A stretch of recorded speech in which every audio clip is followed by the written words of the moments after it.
Saturday afternoon. Fairy lights just switched on. Then 3 police cruisers rolled up the driveway. Guests froze mid-toast, champagne glasses shaking in their hands. The bride's mother gripped a chair to stay standing. But the groom just smiled and set down his glass. Something in his calm made the responding officers hesitate. One officer whispered something, and his partner's face went pale. "My name is Amara Bennett, and this was supposed to be the happiest day of my life. I grew up 2 streets over from the house I now shared with my fiancé, Julian, in a quiet Georgia subdivision called Brookhaven Pines, where dogwoods lined every yard and everyone waved from their porches. Julian and I had been together 6 years. He was steady, funny in a dry way, and fiercely private about his old job, which he rarely discussed. We'd saved for 18 months to host a small backyard wedding instead of an expensive venue, inviting 40 close family and friends to celebrate under string lights we'd hung ourselves. Our neighborhood had a homeowners association, the kind most people ignored unless their mailbox paint chipped. Its president was a woman named Diane Whitmore, 61, silver bob, always in pressed linen, who treated every yard on the block as an extension of her own living room.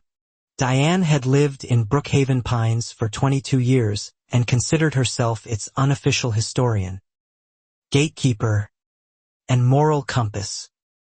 She kept a spreadsheet of violations, grass height, holiday decorations left up 2 days too long, trash cans visible from the street, and mailed warnings like greeting cards.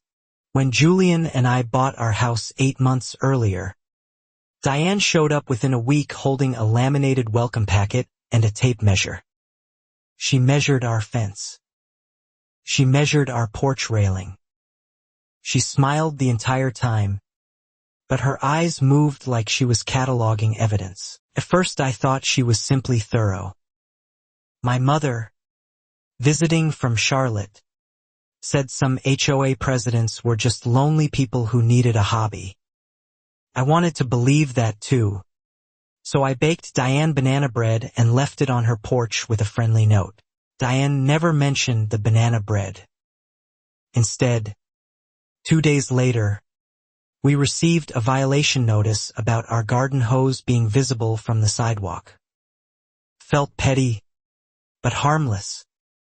Julian shrugged it off, coiled the hose out of sight, and told me not to read too much into it. I noticed, though, that the Fitzgeralds 2 doors down left bicycles, a trampoline, and a boat trailer in their driveway for months without a single notice. When I mentioned it to Diane at a mailbox, she said the Fitzgeralds were grandfathered in because their family had lived there since the subdivision was built. Julian pointed out, gently, that we were the only black family on our stretch of Cypress Court. I didn't want to believe that mattered here, in a neighborhood with a pride flag 2 houses down and a Black Lives Matter sign still faded in someone's window from years back. Still, small things accumulated. Diane would linger at the edge of our yard when Julian mowed shirtless in summer, phone in hand, though she never lingered when our white neighbor Tom did the same thing every Sunday.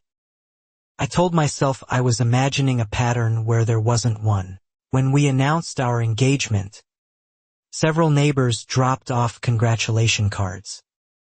Diane sent an email instead, reminding us that outdoor events required HOA pre-approval, attaching a 7-page bylaws document. Julian read it twice, laughed once, and said, "She's really building a case file on us, isn't she?" I didn't want to fight before my own wedding, so I filled out every form Diane requested. Guest count, noise cutoff time, gets. I submitted it 3 weeks early, hoping thoroughness would earn us peace. Diane replied with a single word, "Received." My sister Renee flew in from Chicago to help plan. And she noticed it too, the way Diane's car slowed every time it passed our house. The way she'd stand at her window with binoculars pretending to check her hummingbird feeder that faced our driveway instead. 2 weeks before the wedding, Diane called an emergency HOA meeting specifically to discuss outdoor gathering policy, even though no such meeting had ever been called before. Only 12 of the 200 households attended. Diane proposed a new rule capping backyard events at 20 guests. The rule failed by a single vote, thanks largely to our neighbor Priya, who pointed out she'd hosted a 40th birthday party with 60 guests last spring without so much as a comment from Diane. Diane's jaw tightened, but she smiled and said she was just being proactive. After the meeting, Priya pulled me aside in the parking lot. She said Diane had tried to buy our house before we closed on it, offering the sellers a lowball price for her adult son to move in, and lost the bid when we outbid her by $12,000. That detail rearranged everything in my mind. This wasn't really about noise ordinances or fence heights. Diane had wanted that house, our house, and instead a young black couple got the keys.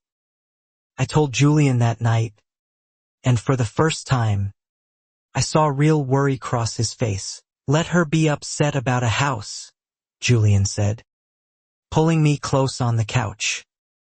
"People lose bids all the time. We're not going to let her live rent-free in our wedding week." I wanted to believe his calm. I always did. Stayed tight. My mother arrived 4 days before the wedding and immediately clocked the tension. She'd survived plenty of Dianes in her 60 years and told me, over sweet tea on our new porch, "Baby, women like that don't stop at emails. You watch, she's building toward something bigger." I brushed it off as pre-wedding nerves talking through my mother's mouth. We had florists to confirm, a caterer delivering trays of shrimp and grits, and a string quartet rehearsing in our garage. There wasn't room in my head for Diane Whitmore and her laminated packets anymore. The morning of rehearsal dinner, Diane appeared at our fence line while the caterers were setting up tents. She asked, sweetly, whether we had a permit for temporary structures. Julian calmly showed her the approved paperwork she herself had signed off on 2 weeks earlier.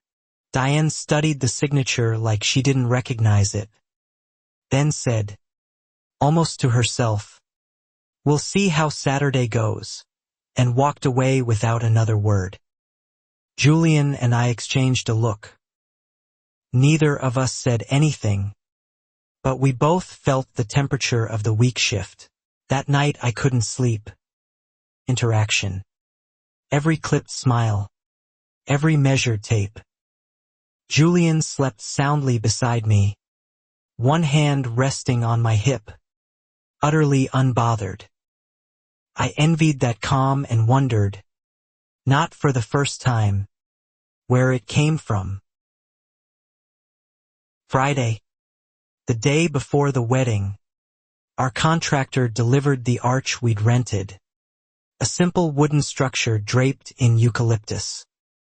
Diane materialized within 20 minutes, camera phone raised, photographing the delivery truck parked half on the curb. Though every neighbor parked that way during deliveries, she texted the HOA group chat photos of our driveway, captioned unauthorized commercial vehicle blocking Cypress Court, even though the truck left within the hour and blocked no one. 3 neighbors replied with eye-roll emojis. Diane deleted her own message 20 minutes later. That evening, during rehearsal, Diane's porch light flicked on and off twice, like a signal to no one. My best friend Tony, doing hair and makeup trial runs on the patio, joked that Diane was probably narrating our wedding into a diary titled evidence. We all laughed, needing the release. But Julian's mother, visiting from Detroit, grew quiet. She'd lived through neighbors like this before, decades earlier, and she pulled Julian aside to ask, plainly, whether we had considered calling off the outdoor plan and moving everything indoors. Julian told her no.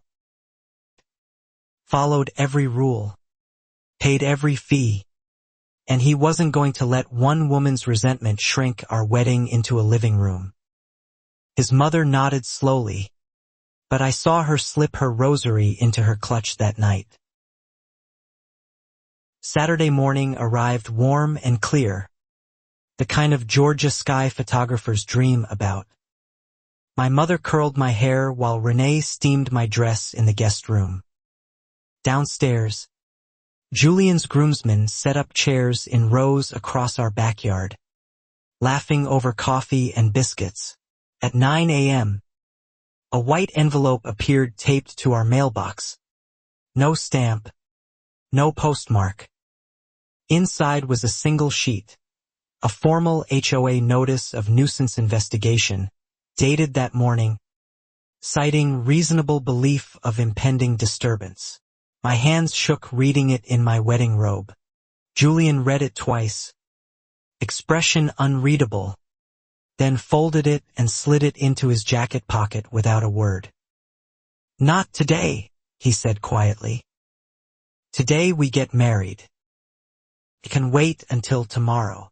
I wanted to argue, but the florist arrived, and life moved forward. By 11, tents were up, string lights threaded through the oak trees, and the scent of Julian's grandmother's gumbo drifted from warming trays near the garage. 40 chairs faced a simple arch.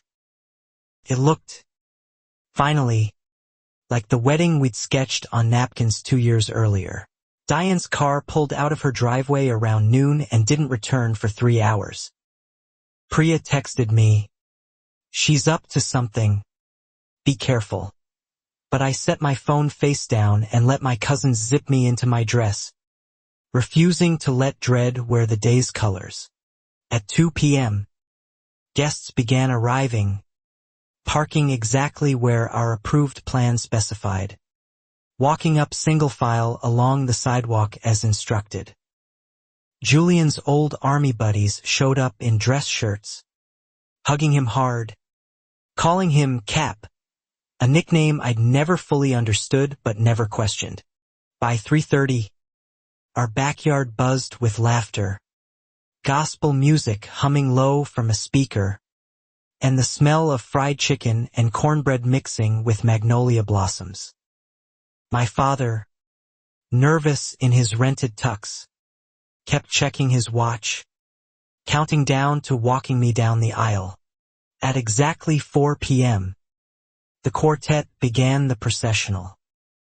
My father's arm trembled slightly under mine as we stepped onto the grass.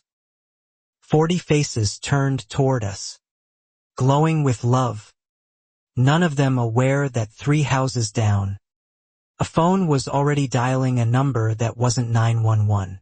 Diane had called the non-emergency police line first. Then, unsatisfied with their response time, hung up and dialed 911 directly, reporting a large, aggressive gathering with possible weapons in a residential backyard.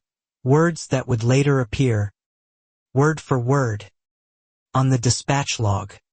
None of us knew any of this as I reached the arch and took Julian's hands. His eyes were wet, his jaw tight with emotion, not fear. The officiant, an old family friend, began the ceremony. Somewhere behind us, tires crunched slowly onto our quiet street. I didn't hear the cruisers arrive. I was too focused on Julian's voice reciting his vows, his thumb tracing small circles on my palm the way he always did when he wanted me to feel steady. It was Renee who first noticed the flashing blue lights through the fence slats. She didn't interrupt. father's hand and mouthed, "Stay calm." The officiant kept speaking. Julian kept his eyes locked on mine, refusing to let anything outside our small circle of grass and eucalyptus break the promise we were making to each other. By the time I said, "I do," 3 officers had already stepped through our side gate, hands resting near their belts, expressions carefully neutral but alert. 40 guests turned in unison, and the joyful hush of a wedding cracked instantly into something colder, sharper, afraid. My father instinctively stepped in front of me. Julian's groomsmen rose halfway from their chairs. The officiant froze mid-sentence, Bible still open in his hands. For 3 long seconds, nobody moved, nobody breathed, and the only sound was wind chimes on Diane's empty porch. Then Julian stepped forward, calm as still water, and said, "Officers, I'm the groom. This is a private, permitted event. How can I help you today?" His voice carried no fear, only the kind of measured authority I'd heard maybe twice before in 6 years. The lead officer's eyes narrowed, studying Julian's face for a long moment. Then, slowly, his posture shifted, shoulders dropping, hand easing away from his belt. "Captain Reyes?" he said, disbelief cracking his professional tone. "Sir, I had no idea this was your event." Every guest froze at the word captain. I felt my own breath catch. In 6 years together, Julian had told me he'd served, that he'd worked in law enforcement briefly before switching careers, but he'd never once mentioned rank, never once mentioned a title that made grown officers stiffen. "At ease," Julian said quietly, and to my astonishment, the officer actually straightened, old muscle memory kicking in. "This is Officer Daniels," Julian murmured to me, never breaking eye contact with the young man. "I trained him at the academy. Good officer." Daniel's partner, a younger woman named Officer Ruiz, looked between them, confused. Radio still crackling with the dispatcher's voice repeating the original call. "Aggressive gathering. Possible weapons. Caller reports several African-American males. Refuses to disperse." The words hung in the air like smoke. Julian's face changed then, something hardening behind his calm. "Weapons?" he repeated softly. "Officer Daniels, does this look like an aggressive gathering to you?" Daniels glanced at the flower-lined arch, the little flower girl frozen mid-step, the wedding cake untouched on its stand, and shook his head. "No, sir," Daniels said, lowering his radio. "It does not." Ruiz was already backing toward the gate, radioing dispatch to cancel additional units en route. My mother exhaled a sob of relief she'd apparently been holding since the moment the lights appeared through the fence. But Julian wasn't finished. "Who called this in?" he asked. And though his voice stayed level, I recognized the tone, the same one he used when something mattered enough to not let go of quietly. Daniels hesitated, then admitted the caller identified herself as the HOA president. A ripple went through the guests. Priya, seated in the second row, muttered, "I knew it," loud enough for several people to hear. My father's hands, still trembling from walking me down the aisle, now trembled with something closer to fury than nerves. Officer Daniels apologized formally, explaining protocol required responding to any 911 call describing potential weapons, regardless of how it sounded on paper. He offered, almost sheepishly, to file an incident report documenting the call as unfounded, and asked if we wanted to press further. Julian looked at me, silently asking whether I wanted to continue the ceremony or address what had just happened. My hands were still shaking, my dress hem damp with grass, but I looked out at 40 people who loved us and said, "Finish the wedding. Then we deal with her." The officiant, visibly rattled but professional, cleared his throat and resumed exactly where we'd left off. Julian squeezed my hands, and somehow, impossibly, we found our way back into the vows, our voices steadier than either of us expected, refusing to let fear finish what Diane started. We were pronounced husband and wife under a sky that had gone slightly golden with late afternoon light. The applause that followed wasn't just celebration, it was defiance. 40 people clapping loud enough to be heard 3 houses down, where Diane's porch light still burned. As officers walked back to their cruisers, Daniels paused beside Julian. "Captain, for what it's worth, congratulations. And I'm sorry this happened on your day." Julian nodded once, shook his hand, and said, "Make sure that report is thorough. Daniels, this isn't the first call like this." That sentence stopped me cold. Not the first call. As guests drifted toward the reception tables, champagne being poured with slightly shaking hands, and asked quietly, "What do you mean? Not the first call?" Julian's jaw tightened, and he finally told me everything. 3 months earlier, before I'd even started dress shopping, Julian had received an anonymous complaint filed against him personally with our local police department, alleging he'd brandished a firearm while doing yard work. An internal review cleared him within a week, but he'd never told me. "Why didn't you say anything?" I asked, hurt threading through my voice. Julian exhaled slowly. "Because I didn't have proof it was her, and I didn't want you carrying that fear into wedding planning. I thought if I handled it quietly, it would end there." It hadn't. Renee, overhearing, pulled up the neighborhood Facebook group on her phone and found something the rest of us had missed. A post from 6 weeks earlier where Diane wrote, without naming us directly, that certain new residents don't understand how things are done around here. The comments underneath were split. Some neighbors pushed back immediately, calling the post out of line. Others, quieter voices, simply reacted with laughing emojis, the kind of silent agreement that lets prejudice survive in plain sight without ever saying an ugly word directly. Julian's best man, Marcus, who'd served with him overseas, found me by the dessert table and said, low enough that only I could hear, "Cap doesn't scare easy, Amara." But I've never seen him look at anyone the way he looked at that officer's radio.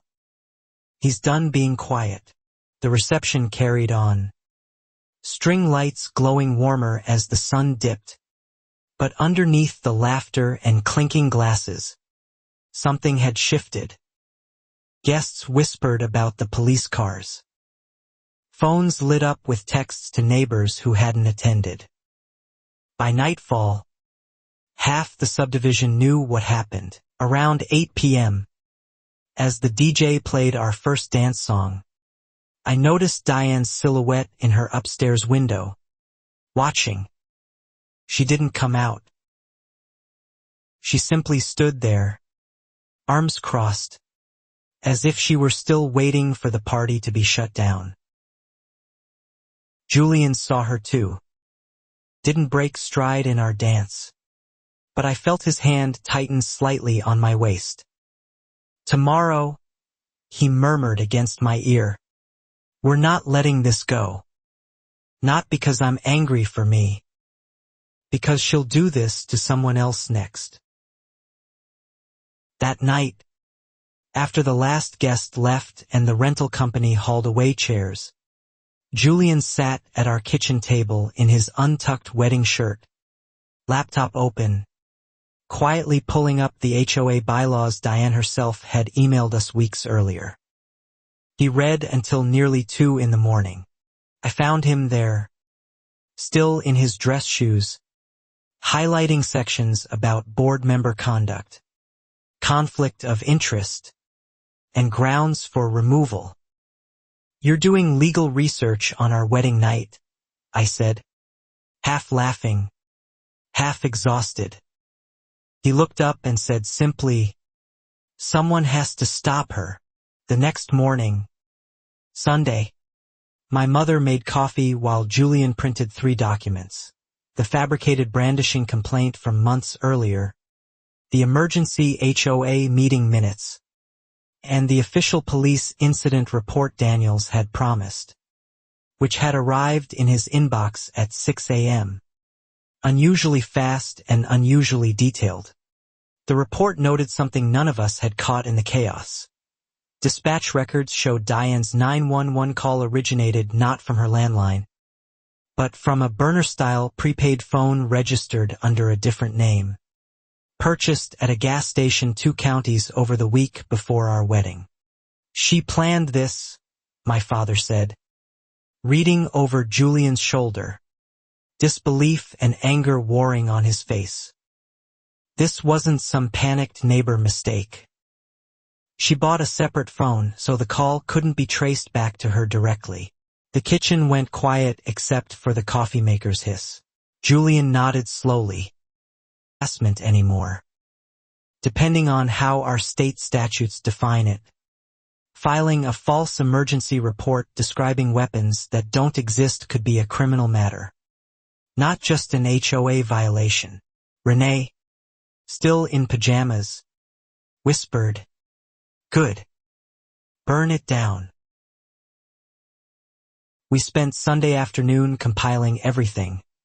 Screenshots of the Facebook post, copies of every violation notice Diane had sent only to us, the burner phone detail from the police report, and a sworn statement from Priya about the failed house purchase and Diane's grudge over losing the bid. Priya, when we called her, didn't hesitate. "I've wanted someone to finally do something about her for 3 years," she said. "She's done this exact playbook to other families before, always quietly, always deniable. You two are just the first who had the paper trail to prove it." That detail chilled me more than anything else. This wasn't Diane's first campaign.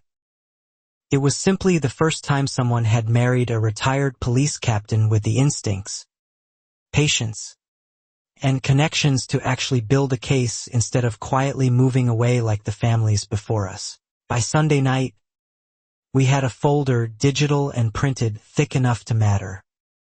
Julian called it insurance, not revenge. "We're not trying to destroy her life," he told me, though I noticed he didn't sound entirely convinced of his own restraint. "We're trying to stop the pattern." Monday morning brought an unexpected calm. No violation notices. No emails. At all. Her car absent from the driveway for the first time in weeks. The subdivision felt strangely quiet, like the whole street was holding its breath, waiting to see what came next. Julian went back to work at the security consulting firm he'd built after leaving the police force years earlier, a detail that finally explained his composure, his contacts, his instinct for documentation. I stayed home, still floating somewhere between newlywed bliss and simmering, unresolved anger. Priya stopped by Tuesday with banana bread of her own, a small, wordless apology for not warning us sooner. She admitted she'd been afraid of becoming Diane's next target if she spoke up too loudly. "It's easier to survive her quietly," she said. Until it isn't anymore. Wednesday. Tony sent me a screenshot from the neighborhood app. Diane had posted a vague message about recent misunderstandings and the importance of community trust. Never naming us, never apologizing, simply repositioning herself as a peacemaker before anyone could publicly challenge her version of events.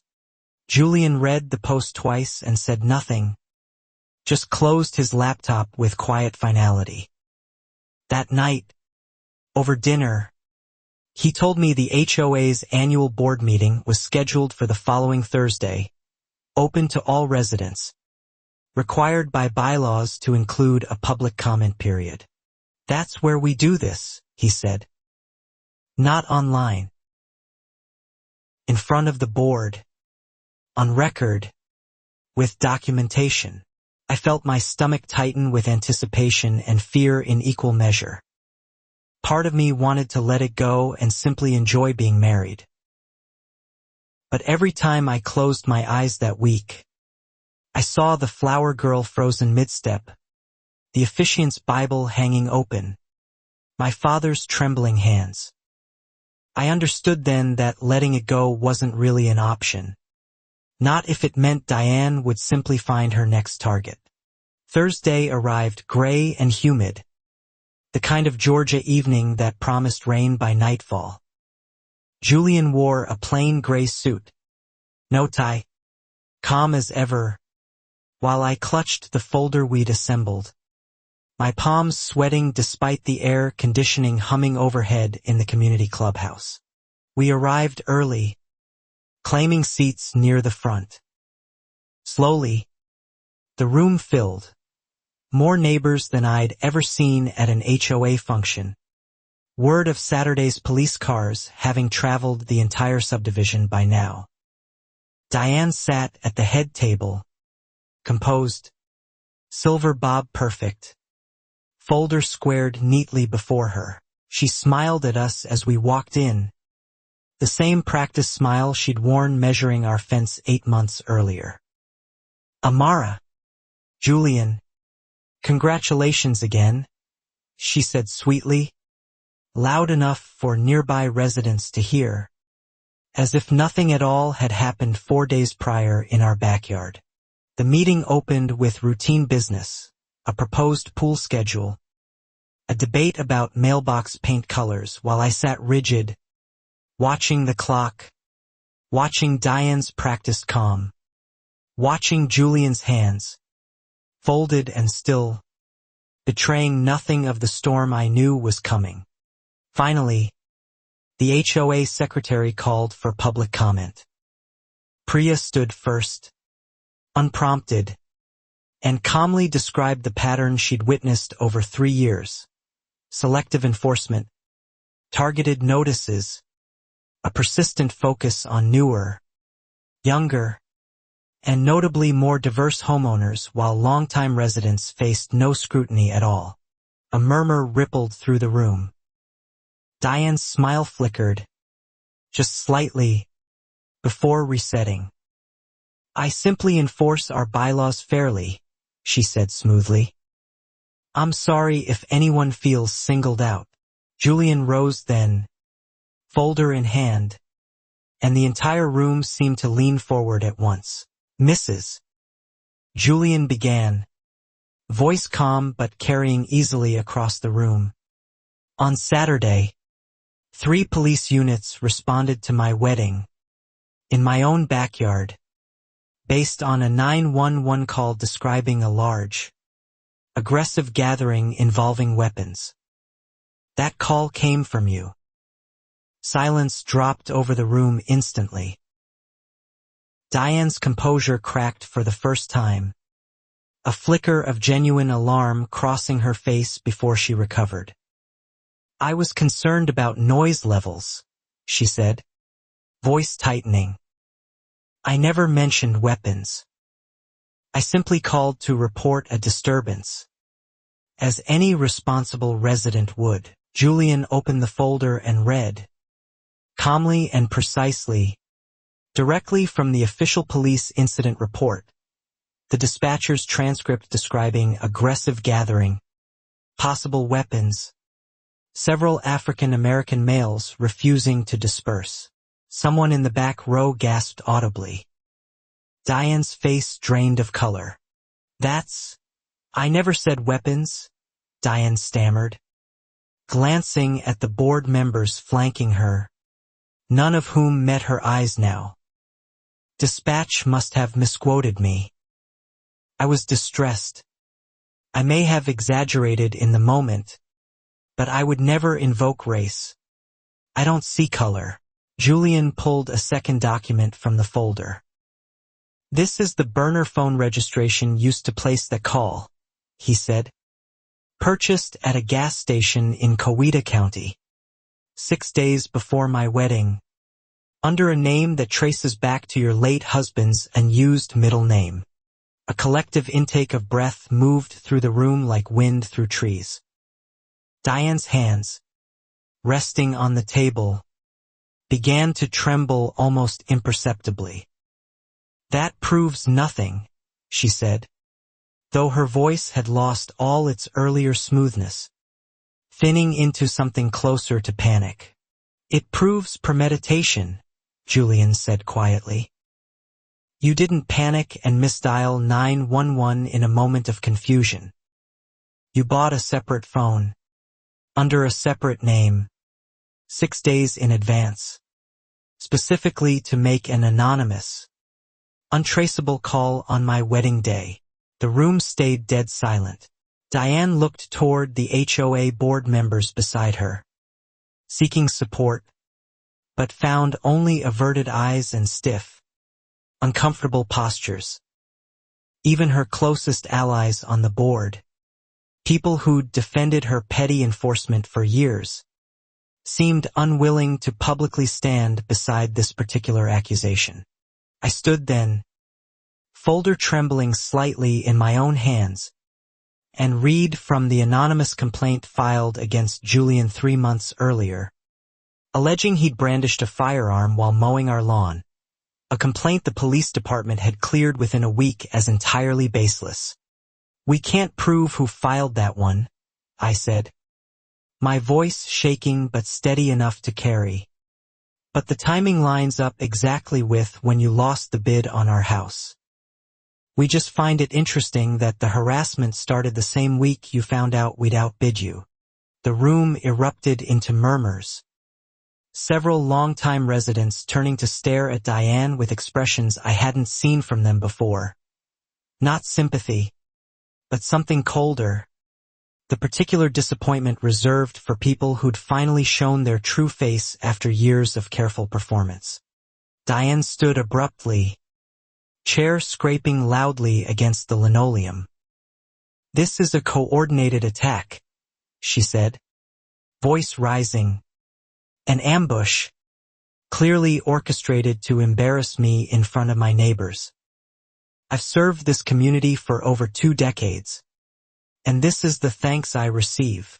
You called the police to a wedding and described the groom as armed and aggressive, Julian said evenly, not raising his voice at all, which somehow made his words land heavier than shouting ever could. There's no version of that where you're the victim in this room. The HOA board chairman, a quiet older man named Frank who'd said little during his tenure, finally cleared his throat and asked, formally, whether the board wished to open an investigation into Diane's conduct as president, citing potential grounds for removal under Section 11 of the bylaws. Diane's eyes darted around the room, searching for allies, finding instead a sea of neighbors who'd apparently been waiting years for permission to speak up. Hands began rising, not to defend her, but to share their own stories, quietly at first, then in a growing wave. An elderly Korean-American couple, the Parks, described 3 separate notices about their front porch decorations that no other household received. A young interracial couple 2 streets over described being asked, twice, to confirm residency by Diane personally, despite having lived there for 6 years.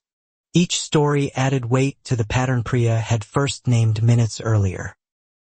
Diane stood frozen at the head table, folder untouched before her, watching 2 decades of carefully maintained reputation dissolve in real time under the fluorescent lights of the community clubhouse. "This is character assassination," Diane finally said, voice cracking, based on isolated incidents twisted out of context. "I have devoted my life to this neighborhood's property values, the safety, its standards." Nobody in the room seemed moved by the appeal any longer. Frank called for a formal vote to suspend Diane pending investigation, effective immediately. The vote passed nearly unanimously, only 2 hands remaining down. Diane sat motionless for a long moment, then gathered her folder with shaking hands and walked out without another word, heels echoing sharply on tile. The room exhaled collectively once the door closed behind her. Priya reached over and squeezed my hand. Julian remained standing, jaw tight, watching the door as if half expecting Diane to return with one final argument. She didn't. It felt like something healing. We drove home in near silence that night, rain finally arriving, drumming softly against the windshield. "Do you feel better?" I asked, watching wipers sweep back and forth. Julian considered the question honestly before answering. "I feel like something's finally moving. I won't feel better until it's finished." Over the following days, the formal HOA investigation gathered momentum on its own, pulling in details none of us had even uncovered. A resident named Frank's own daughter, working part-time in the county clerk's office, discovered Diane had filed for a restraining order against a previous resident years earlier. That previous resident, contacted by a local reporter who'd caught wind of the wedding story circulating on social media, turned out to be a young black family who'd moved out of Brookhaven Pines abruptly 4 years prior, citing unbearable HOA harassment in their online reviews of the community. The reporter, working for a local news outlet, reached out to us directly, having found footage of the wedding day chaos posted by a guest who'd filmed the officer's arrival on their phone. The video already accumulating views across neighborhood social media groups before we even knew it existed. Julian was hesitant about media attention at first, wary of exposure, but ultimately agreed to a short interview, calm and measured as always, explaining simply that no family should have their wedding day disrupted by fabricated fear, and that accountability, not revenge, was all we wanted.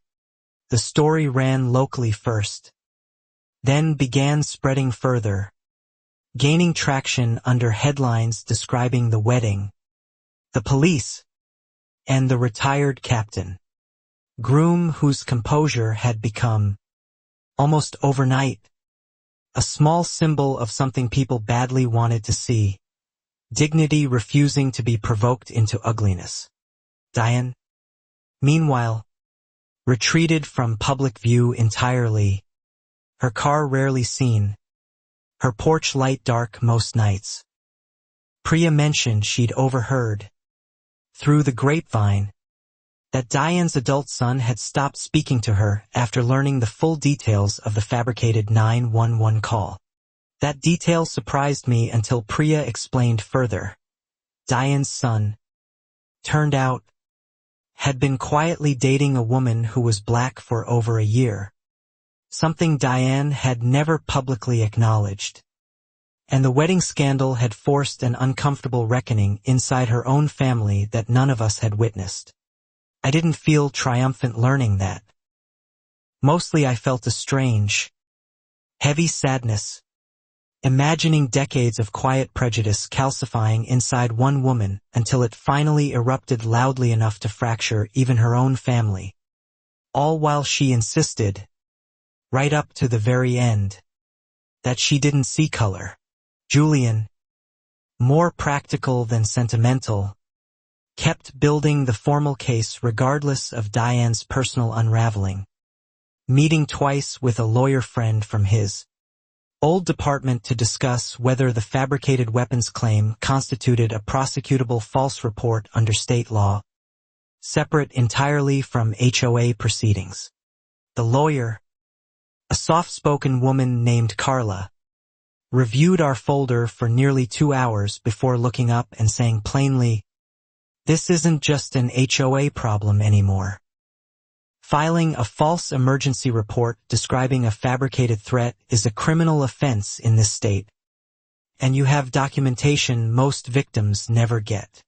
Hearing the word victims out loud, applied to us, in a lawyer's office, made the whole ordeal feel suddenly, uncomfortably real in a way that the wedding day chaos, adrenaline blurred and fast-moving, somehow hadn't. I hadn't cried yet. Quietly, in Carla's small office,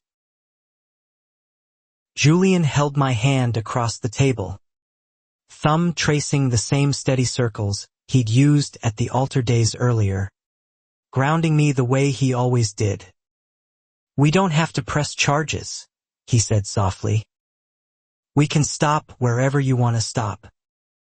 This is your choice too." I thought about the parks and their porch decorations. The interracial couple asked twice to prove residency. The family who'd moved away 4 years ago rather than fight. Priya's 3 years of quiet survival. "No," I said finally. "We're not stopping." Means something.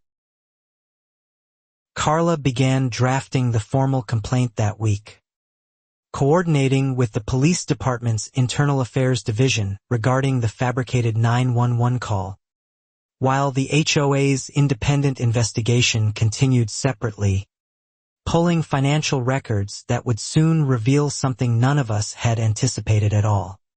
It was Frank, the quiet board chairman, who first noticed the discrepancy. HOA dues collected over the past 3 years didn't match reserve fund reports Diane had presented at annual meetings, a gap totaling nearly $40,000 unaccounted for in landscaping and maintenance line items. The revelation spread through the neighborhood faster than the wedding story itself had. Diane, turned out, had been quietly routing portions of HOA funds toward a private consulting contract with a company registered under her son's name, a company that, upon inspection, appeared to perform no actual services. Suddenly the story wasn't just about one fabricated 911 call anymore, or one wedding disrupted by fear and prejudice. It became something larger, years of unchecked power, dressed in laminated packets and tape measures, hiding financial mismanagement behind a relentless focus on other people's fence heights. The board formally referred the financial discrepancies to the county district attorney's office, separate from the false report investigation Carla was pursuing on our behalf. Diane, contacted by a local reporter for comment, declined to speak, her attorney issuing a brief statement calling the allegations categorically false. I felt a strange vindication watching the pattern unfold publicly, piece by piece, not because I wanted Diane destroyed, exactly, but because every new revelation confirmed what my instincts had whispered for months, what my mother had warned during our sweet tea conversation weeks before the wedding. Julian, though, grew quieter as the investigation widened, less satisfied and more troubled. "This isn't really about us anymore," he said one evening, watching the news segment about the HOA financial audit. "It's about how long a community lets one person's fear and greed masquerade as order." That weekend, Priya organized an informal neighborhood gathering, not an HOA meeting, Just neighbors on lawn chairs in her driveway, sharing food and quiet conversation about what the community wanted moving forward. Nearly 30 households attended, more unity than Brookhaven Pines had shown in years. The Parks brought kimchi pancakes. Tony brought her famous peach cobbler. My mother, still visiting a week longer than planned, brought sweet tea and stories, holding court on Priya's porch swing, while neighbors who'd never spoken before found common ground and shared quiet relief. Someone suggested forming a new resident committee to oversee HOA reforms once the investigation concluded, term limits for board presidents, mandatory audits, a formal appeals process for violation notices. Julian, reluctantly at first, agreed to help draft the proposal, his old organizational instincts clearly still sharp. I watched him that evening, sleeves rolled up, laughing with neighbors over shared plates, and felt something settle in my chest that I hadn't felt fully since the wedding day chaos. Not quite peace yet, but the early, tentative shape of it, forming slowly around us. Word came the following week that Diane had formally resigned from the HOA board rather than face the removal vote scheduled for the next meeting. Her resignation letter citing personal health reasons, and making no mention whatsoever of the false report or the financial irregularities under investigation.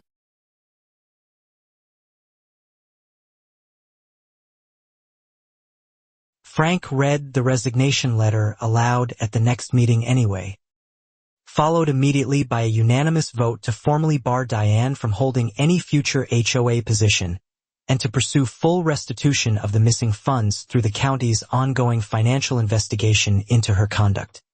But resignation, we soon learned, hadn't calmed Diane at all. It had cornered her, and cornered people. Julian warned me quietly one night, sometimes became more dangerous, not less. He doubled the security cameras around our property that week, a precaution I initially thought excessive. It wasn't excessive. Our doorbell camera captured Diane's car idling slowly past our house at nearly midnight, headlights off, pausing directly in front of our driveway for almost 4 full minutes before finally continuing down the street into the darkness beyond. Julian forwarded the footage immediately to Carla and to Officer Daniels, who'd stayed in loose contact since the wedding, offering quiet updates whenever the investigation progressed. Daniels flagged the footage as concerning enough to warrant a formal wellness check request. Though Diane didn't answer her door that night. 2 days later, our garden, the same one Diane had once measured with her tape measure, was found trampled. Several rose bushes uprooted entirely. Soil scattered across the walkway. No note. Just quiet, deliberate destruction under cover of darkness. Precise in a way that felt personal. The camera footage this time was unmistakable. Diane's figure clearly visible in grainy night vision. Kneeling in our garden bed at nearly 2 in the morning. Methodically pulling plants from the soil before glancing directly toward the camera and hurrying back toward her own darkened house. I stood in the destroyed garden the next morning, coffee going cold in my hands, and felt something shift inside me from fear into something closer to exhausted disbelief. She lost her position, her reputation, possibly her freedom, I said. And she's out here pulling up my roses at 2 a.m. Julian filed the footage with Carla immediately, adding vandalism and trespassing to the growing list of documented incidents. This isn't rational behavior anymore, he said grimly. This is someone who's lost every form of control she used to have. And she's grabbing at the only thing left within reach. Daniels, reviewing the new footage personally, requested and received an emergency protective order on our behalf within 48 hours. legally barring Diane from approaching our property, contacting us directly, or engaging in any further HOA-related activity involving our household while the investigations remained active. Diane's attorney, in a brief public statement, characterized the protective order as an overreaction to a minor gardening dispute, a phrase that, when leaked to the same local reporter covering the story, generated significant public backlash across the neighborhood social media groups almost immediately. Priya texted me a screenshot of the comment section beneath the article. Dozens of former Brookhaven Pines residents, families who'd moved away over the years, apparently for reasons eerily similar to ours, chiming in with their own long-buried stories of Diane's selective, relentless enforcement campaigns. One comment in particular stopped me cold. From a woman named Latoya who'd moved out 3 years earlier. She reported my husband to police twice for suspicious behavior while he unloaded our own moving truck. We left within a year. Glad someone finally has proof. Reading comment after comment, I realized Diane's obsession with control hadn't started with us, and might not have ended with our wedding either, had Julian not had the specific combination of instincts, resources, and quiet fury required to actually document, escalate, and pursue formal accountability. That realization sat heavy in my chest for days. How many families like Latoya's had simply absorbed the harassment and left quietly, unable or unwilling to fight a woman with 2 decades of neighborhood standing and a laminated packet full of manufactured authority behind her. Julian, sensing my growing anger curdling into something darker, sat me down one evening and said gently, "We can't fix everyone Diane's ever hurt. But we can make sure whatever committee replaces her actually protects the next family. So this pattern finally breaks instead of just relocating." That conversation reshaped how I approached the following weeks. Instead of dwelling solely on our own wedding day trauma, I began collecting statements with Latoya's permission, and eventually 4 other former residents' permission, building a broader pattern document for the county investigators to formally review. Carla, reviewing the expanded evidence, said it was the most thorough pattern of harassment case she'd handled in years, the kind that typically took investigators months to assemble independently. "You two didn't just document one incident," she said. "You built the entire paper trail." Meanwhile, the financial investigation deepened further. County auditors discovered the consulting company registered under Diane's son's name had actually been dissolved 18 months earlier, meaning Diane had continued routing HOA funds toward a legally non-existent business, a detail that transformed mismanagement into likely outright fraud. Diane's son, the same young man we'd learned was quietly dating a black woman, was contacted by investigators regarding the dissolved company.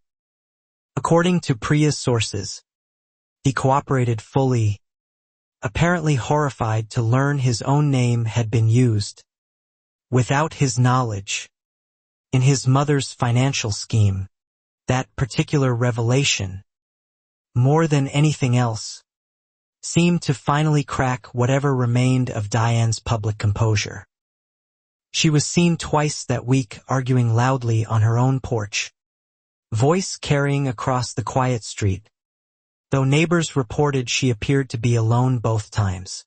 Frank mentioned, carefully, during a brief phone call with Julian, that county investigators were now treating the case as a formal criminal matter, separate from the civil protective order, and that Diane had reportedly retained a criminal defense attorney in addition to the one handling her HOA affairs. I felt the story's weight shifting again, moving further from our wedding day and deeper into consequences neither Julian nor I had ever intended to trigger when we simply wanted a small backyard ceremony under string lights. But intention, I was learning, didn't always determine outcome. One humid evening, nearly a month after the wedding, Diane appeared unannounced at the edge of our property line, standing just outside the boundary marked by the protective order, calling out across the grass, voice raw and unsteady in a way we'd never heard from her before. "You've destroyed my life," she shouted, loud enough for the Fitzgeralds and Priya to hear from their own porches. 22 years in this neighborhood, and this is what I get: humiliated, investigated. My own son won't return my calls. All because of one phone call. Julian stepped onto our porch calmly, careful to stay clearly on our side of the property line. Phone already recording per Carla's earlier instructions for any direct contact. "You made that call, Diane," he said evenly. "Nobody destroyed your life. You built every consequence yourself. One decision at a time. You people," Diane spat, and then seemed to catch herself, the phrase hanging ugly and unfinished in the humid evening air, revealing in 3 words what months of laminated packets and careful smiles had never fully admitted aloud, even as she insisted, still, that she didn't see color. Priya, watching from her own porch, later told me it was the first time she'd ever heard Diane say anything remotely like that openly, after 3 years of suspecting it quietly beneath every selective notice and every measured tape. "It finally slipped out," she said. "It was always there." Diane seemed to realize what she'd said almost immediately, her face crumpling into something between horror and defiance. "That's not... I didn't mean..." she started. But Julian simply lowered his phone and said, quietly, "I think you did. I think you've meant it for a long time." She left without another word, walking quickly back toward her house, and didn't reappear on our street again for several days. The recorded footage, forwarded to Carla that same evening, became, according to her, potentially significant evidence regarding Diane's underlying motive for the entire original 911 call. "Prosecutors love motive," Carla explained during our next meeting. "Folder thicker now than the one we'd first assembled weeks earlier. You've given them fabricated evidence, premeditation through the burner phone, a documented pattern of racially selective enforcement, and now a recorded admission, however partial, of underlying bias." Hearing it laid out that clinically, I felt something complicated settle over me.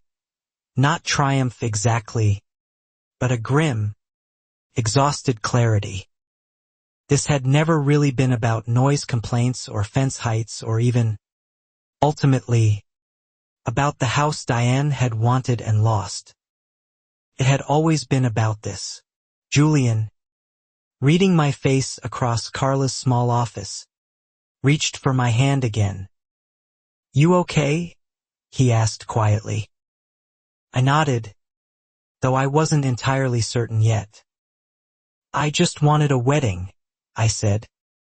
"I never wanted to become the reason someone's whole life fell apart like this." "You didn't do this," Carla said gently, closing the folder. "She did.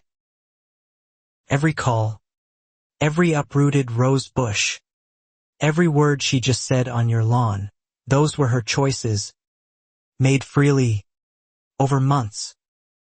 You just finally made sure those choices had consequences attached to them." That night, Julian and I sat on our back porch, the same spot where we'd exchanged vows weeks earlier. String lights long since taken down, grass slowly recovering from the vandalized garden bed nearby. "Do you regret any of it?" I asked him softly, watching fireflies drift past. He considered the question for a long moment before answering. I regret that our wedding day became about her instead of just about us, he said. But I don't regret making sure this doesn't happen to the next family. Somebody had to be the one who finally didn't back down. I leaned into his shoulder, exhaustion and something like pride settling together in my chest. Captain Reyes, I said softly, testing the title aloud for the first time since the wedding. He laughed, low and warm, the sound I'd fallen in love with 6 years earlier. Retired captain, he corrected gently. Just Julian now. But I noticed, watching Officer Daniel's name appear on his phone screen minutes later with another quiet update, that some titles, some instincts, never really retire, they simply wait, patiently, for the moment they're needed again. The criminal investigation into the false 911 report moved slowly through the following weeks. County prosecutors methodically building their own case parallel to Carla's civil filing. Interviewing Officer Daniels formally. Pulling burner phone purchase records. Cross-referencing them against Diane's known movements the week before our wedding. Meanwhile, the HOA financial fraud investigation accelerated faster than anyone expected. County auditors discovering additional discrepancies stretching back nearly 5 years. Well beyond the dissolved consulting company, including inflated landscaping invoices from a company that, upon inspection, turned out to be owned by Diane's cousin. Frank, visibly shaken by the scope of what auditors uncovered, called an emergency meeting to inform residents that HOA dues might need temporary increases. To cover the shortfall, an announcement met with understandable anger from neighbors who'd trusted Diane's careful spreadsheets for over 2 decades. 2 decades of trust, Priya said afterward, shaking her head as we walked to our cars. 2 decades of measuring everyone else's fence heights while quietly draining the reserve fund. I keep thinking about how confident she always seemed. How certain she was nobody would ever check. That confidence, I realized, had been the engine driving everything, the tape measure, the laminated packets, the burner phone, the uprooted roses. Diane had spent 22 years believing her authority was unquestionable, her judgment unimpeachable, and her targets too intimidated or too new to ever push back. She simply hadn't accounted for a groom who'd spent his career building exactly the kind of careful, methodical documentation that could dismantle someone else's carefully constructed authority, piece by piece.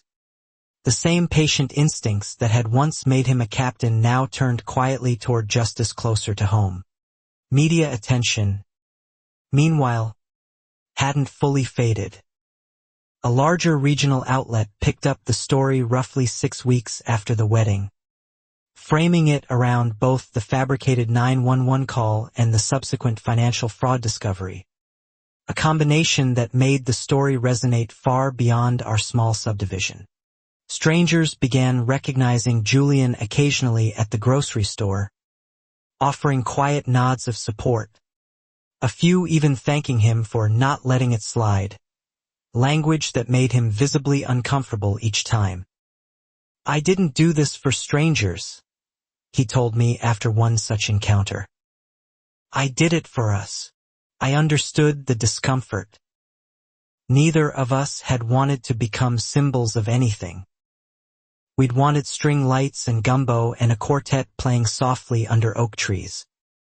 Instead, we'd become, almost against our will, a small national conversation about weddings, weaponized fear, and quiet institutional accountability. My mother, preparing to finally return to Charlotte after nearly 2 months of extended visiting, sat me down before leaving and said, "Baby, you didn't ask for any of this. But you handled it the way I raised you to, with your spine straight and your receipts organized. I laughed despite everything. Renee, back in Chicago but calling nightly, reminded me repeatedly that the wedding photos themselves, taken before the police arrived, were genuinely beautiful. My father's proud smile, Julian's tearful vows, the golden late afternoon light through the oak leaves, proof that joy and chaos had briefly coexisted that day. I hadn't looked at the full photo album yet, still too raw from everything that followed. But Tony gently insisted one evening, spreading printed proofs across our kitchen table. Seeing them again, I remembered, suddenly and vividly, how happy we'd been in the minutes before the cruisers arrived. "This is the day you should remember," Tony said softly, tapping a photo of Julian laughing mid-vow, eyes crinkled with joy. "Not her. This." I felt tears finally come. Not from grief exactly, but from something closer to reclaiming a memory that fear had briefly hijacked. That night, Julian and I selected our favorite photo, the two of us mid-laugh under the arch, sunlight catching the eucalyptus just right, and framed it for our hallway, deliberately positioned where we'd see it every single morning walking toward the kitchen. A quiet act of reclamation. The following week, county prosecutors formally charged Diane with filing a false police report, a misdemeanor carrying potential jail time and fines, alongside separate felony charges for financial fraud related to the dissolved consulting company and inflated landscaping invoices uncovered during the HOA audit. Carla called personally to deliver the news, her voice carrying quiet professional satisfaction beneath the formality. "The false report charge alone probably won't carry heavy jail time," she explained. "But combined with the fraud charges, she's looking at real consequences, possibly restitution exceeding $60,000. Diane's criminal defense attorney issued a brief statement requesting privacy for his client during this difficult time, language that struck me as almost darkly funny given how little privacy Diane had ever extended toward us. Measuring our fence, photographing our deliveries, calling police to our wedding.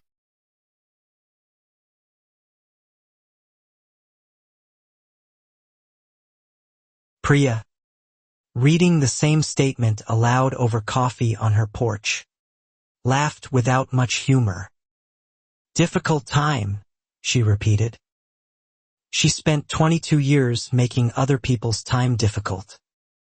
Now it's finally her turn, and suddenly everyone's supposed to tiptoe around her feelings. Nobody at the table disagreed. Julian, characteristically, felt less satisfaction than the rest of us seemed to. "I keep thinking about what made her this way," he admitted one night, staring at the ceiling in the dark. Not to excuse it. Just 22 years of small cruelties. And somehow nobody stopped her until now. I understood his impulse toward that kind of reflection, even as I struggled to fully share it myself. My anger still burned too close to the surface some nights, replaying the flower girl's frozen midstep, my father's trembling hands, the officiant's open Bible hanging suspended in fear. "Maybe both things are true," I said finally. "Maybe she deserves consequences, real ones, and maybe there's something sad underneath 22 years of a person needing that much control to feel secure. Those aren't contradictions. They're just the whole, complicated truth of who she turned out to be." Julian pulled me closer in the dark, quiet for a long moment. "You always find the fuller picture," he said softly. "It's one of the reasons I married you." I laughed despite everything, despite the exhaustion, despite months of chaos neither of us had asked for or expected. As autumn approached, The neighborhood slowly began settling into its new rhythm without Diane's constant oversight.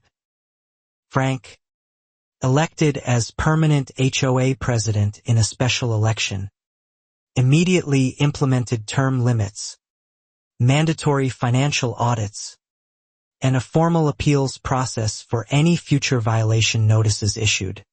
The new resident committee Julian had helped draft finalized its proposal, presented and unanimously approved at the next general meeting, a genuine structural change that Priya, watching from the back row, called the first real accountability this neighborhood's had since it was built 30 years ago. LaToya, the former resident who'd moved away years earlier, reached out again, this time to say she was considering moving back now that the neighborhood felt different, safer, actually held accountable rather than quietly ruled by one woman's laminated packets and selective enforcement of invisible standards. I felt something unclench in my chest reading her message, a small, tangible proof that consequences could actually create space for repair, not just punishment. Brookhaven Pines wasn't perfect, would probably never be perfect, but it was, finally, becoming something closer to what it had always claimed to be. Diane's court date was set for late October, roughly 3 months after our wedding. Carla warned us the process would likely stretch further, plea negotiations and hearings dragging the timeline out, but confirmed both the false report and fraud charges remained firmly on track toward prosecution. Julian and I discussed, carefully, whether we wanted to attend the proceedings ourselves. Part of me craved that closure, wanted to watch accountability unfold in real time after months of documentation and waiting. Another part simply wanted to finally stop thinking about Diane Whitmore altogether. We ultimately decided to attend the first hearing. Quietly, seated near the back of the courtroom. Not to gloat, Julian insisted, but simply to witness the process reach its conclusion after everything it had taken from us, and from every family before us who'd never gotten this far. The courtroom felt smaller than I expected, fluorescent lit and unglamorous, nothing like the tense, dramatic chaos of our wedding day months earlier. Diane sat at the defense table in a gray suit, silver bob still perfectly styled, though something in her posture had visibly diminished since summer. She didn't turn to look at us when we entered, though I noticed her attorney glance our way once, expression unreadable. The judge, a stern-faced woman named Judge Okafor, called the proceedings to order, and the prosecutor began outlining the false report charge in careful, procedural detail. Hearing the dispatch transcript read aloud in a courtroom, formal and stripped of the chaos we'd lived through firsthand, felt strangely surreal. Aggressive gathering, possible weapons, several African-American males refusing to disperse, words that had once shattered our wedding now reduced to evidence, cataloged and numbered. Diane's attorney argued for a plea deal on the false report charge, citing her age, her lack of prior criminal record, and her diminished judgment during what he called a moment of genuine, if misguided, concern for neighborhood safety. Judge Okafor's expression remained carefully neutral throughout the argument. The prosecutor countered firmly, presenting the burner phone purchase records, the 6-day advance planning timeline, and the pattern of prior complaints against multiple minority families dating back years, arguing this was premeditated harassment dressed as panic, not a single misguided moment of poor judgment. Judge Okafor, reviewing the evidence folder Carla had helped compile months earlier, paused for a long moment before speaking. This court has reviewed extensive documentation, she said finally, including a documented pattern spanning multiple households and multiple years. This does not read as an isolated lapse in judgment.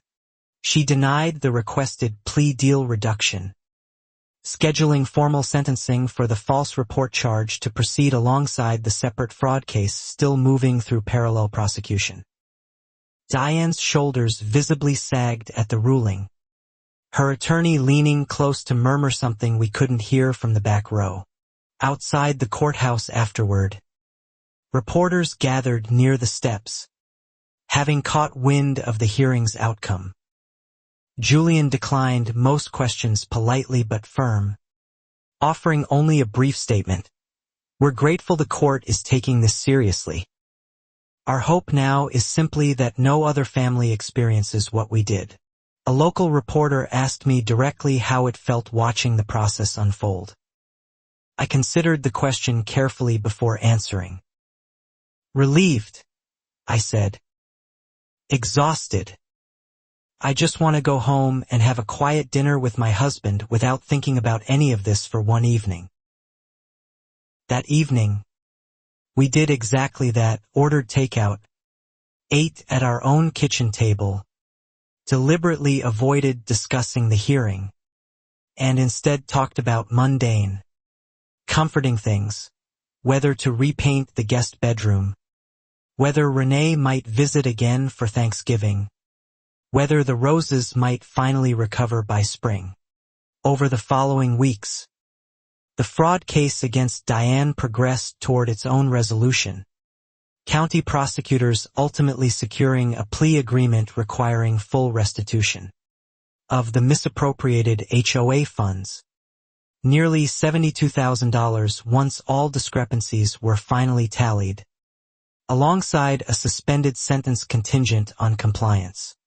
The false report charge, however, proceeded to trial in December, Judge Okafor unwilling to offer leniency given the documented pattern and clear premeditation. Diane was ultimately convicted, receiving 30 days in county jail, 3 years probation, and a permanent restraining order barring any future HOA involvement. Sentencing day fell just before Christmas, an unintentional irony none of us commented on aloud. Diane stood before Judge Okafor, silver bob slightly less immaculate than it had been in July, and offered, finally, a formal apology, though its sincerity remained genuinely difficult to gauge. I take full responsibility for my actions, she said, voice thin and unsteady. I let fear and pride cloud my judgment in ways I deeply regret. She didn't look toward us once during the statement, her eyes fixed instead somewhere on the empty space just above the judge's bench. Julian, sitting beside me, exhaled slowly at the words but said nothing until we were back outside in the cold December air. Fear and pride, he repeated quietly, watching his breath fog. Not race. Even now, even after everything. I squeezed his hand, understanding exactly what he meant.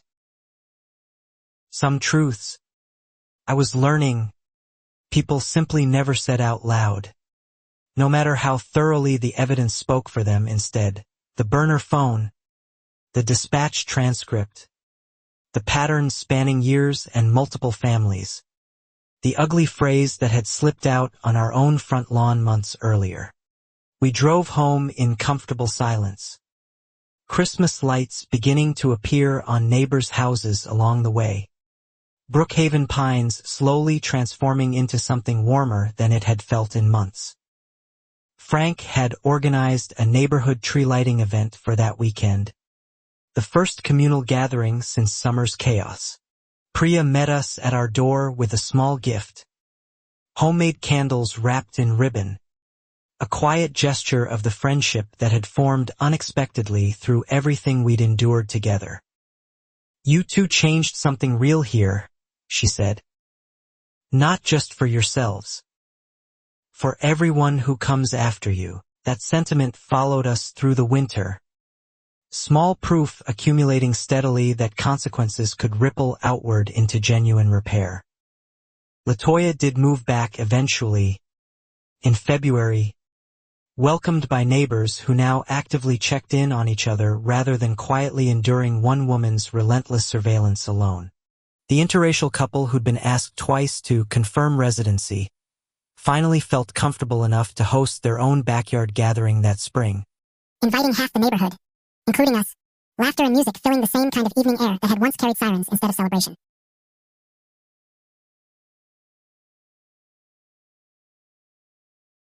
Diane, we heard through the grapevine, eventually sold her house that following summer, nearly a year after our wedding, moving to a smaller condo 2 counties away, her son reportedly still maintaining only limited, careful contact with her. The relationship never quite fully repaired after everything unraveled. I felt, hearing that news, a complicated mixture of feelings I hadn't fully expected. Some satisfaction, yes, but also a quieter, more surprising sadness for the isolation she'd apparently built for herself. Brick by brick, notice by notice, over 22 years of choosing control over connection.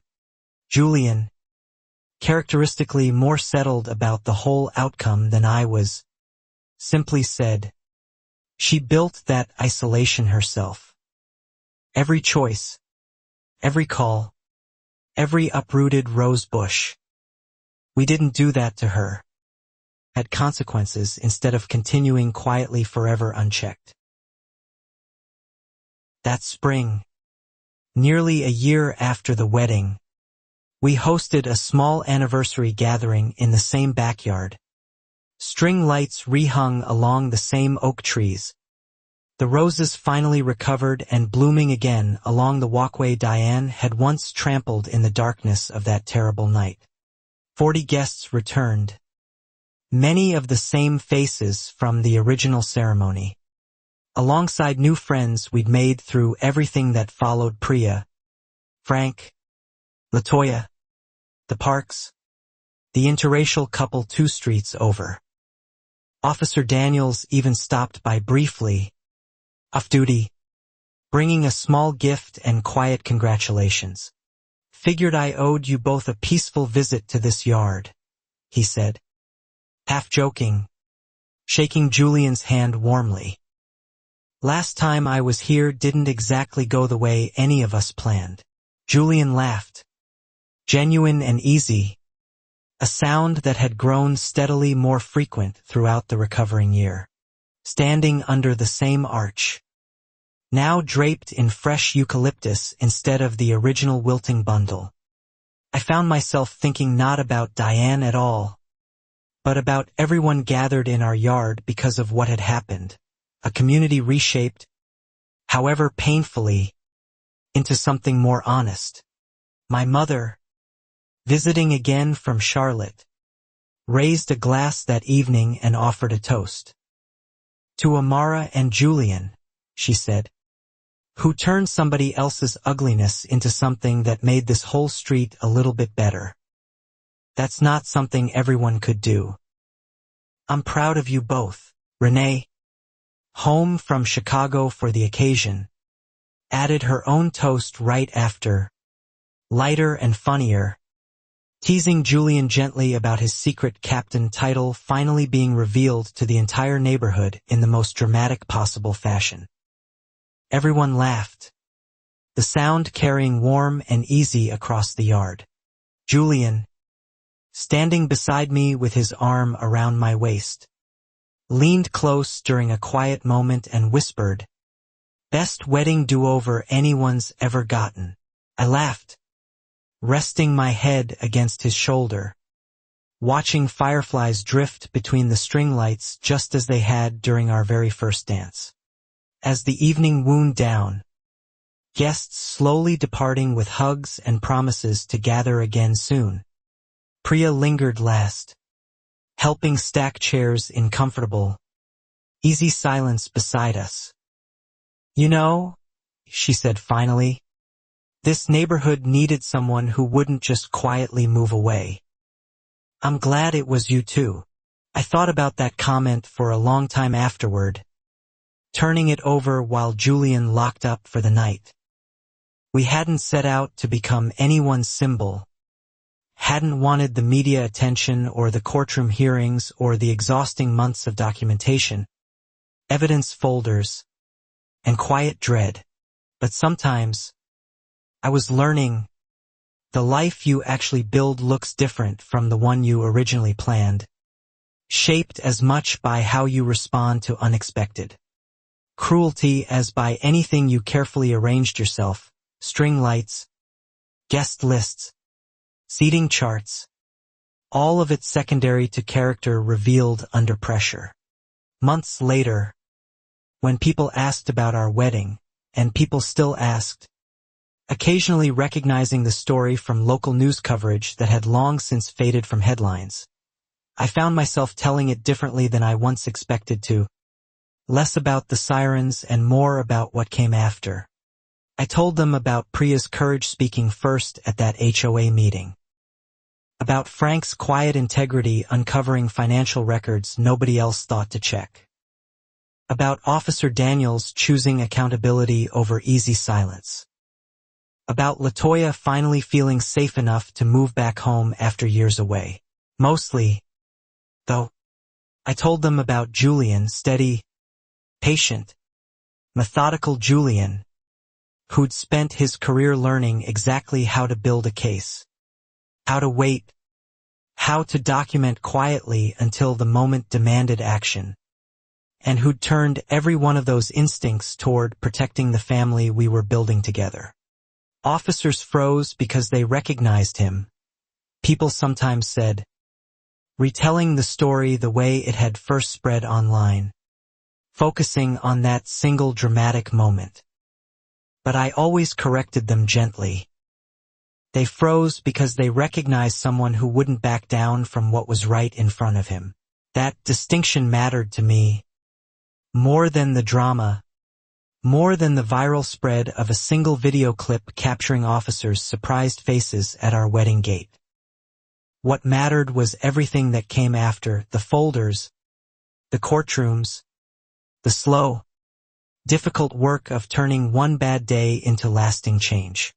Brookhaven Pines today looks, on the surface, much like it did before: dogwoods lining every yard, neighbors waving from porches, an HOA that still, occasionally, sends notices about grass height.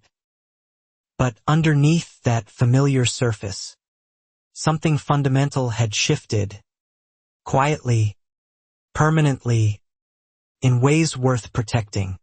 Term limits held,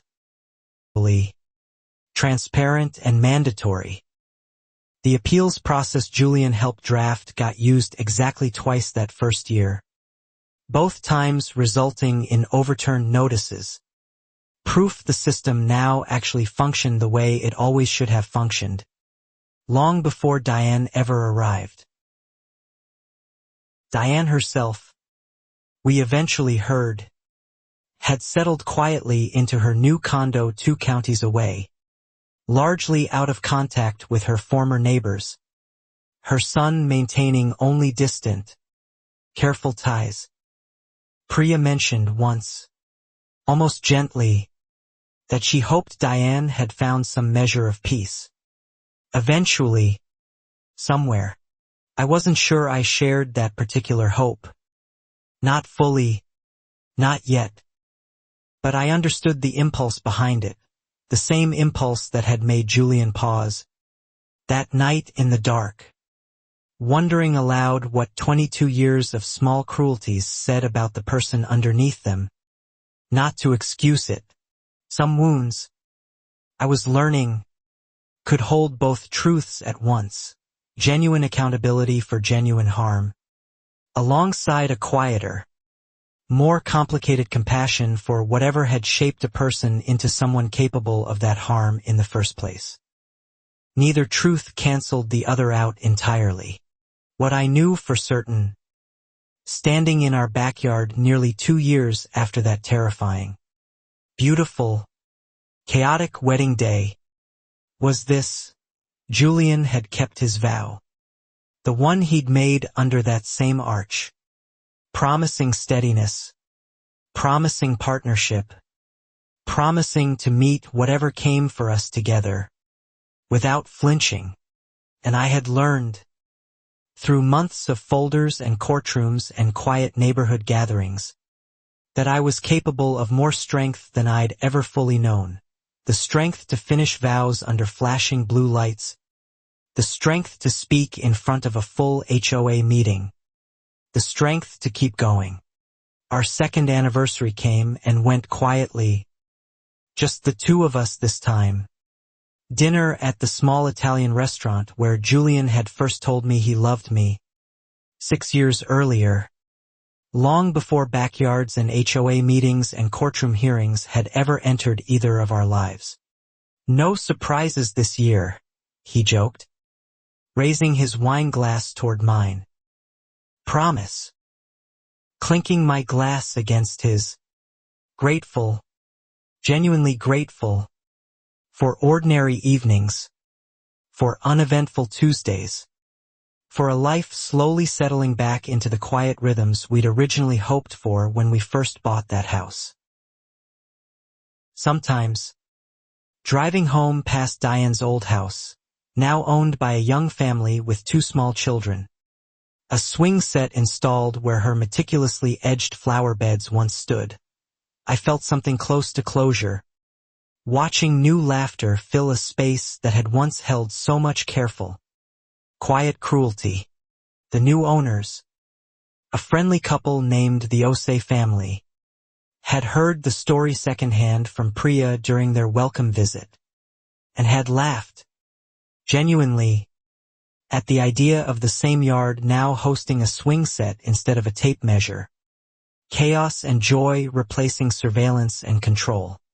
I think about the flower girl sometimes, frozen mid-step that terrifying afternoon, and wonder what she remembers now, years later, of that single moment before everything shifted.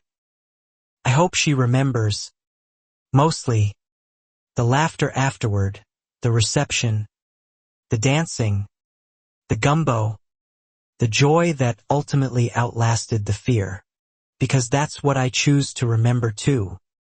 Most days. Not the sirens, read aloud in a fluorescent courtroom. Not even Diane's ugly, unfinished sentence hanging in the humid evening air. I choose the moment Julian took my hands and said, "How can I help you today?" That question, calm and steady in the face of flashing lights and fabricated fear, became the truest vow either of us ever made. Not the ones recited from a printed card under an arch, but the quiet, daily choice to meet whatever comes together, without flinching, without backing down. Brookhaven pines healed. Slowly, imperfectly, the way most real places do. New families moved in. Old wounds faded without fully disappearing.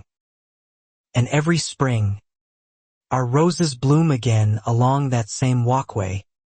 Proof that even after someone tries to uproot everything you've built, most things worth having grow back. Julian likes to say the officers froze that day because they recognized rank, recognized training, recognized a captain they'd once served under. I like to say they froze because, for one long moment, they saw exactly what fear-driven fabrication looked like standing next to calm, undeniable dignity.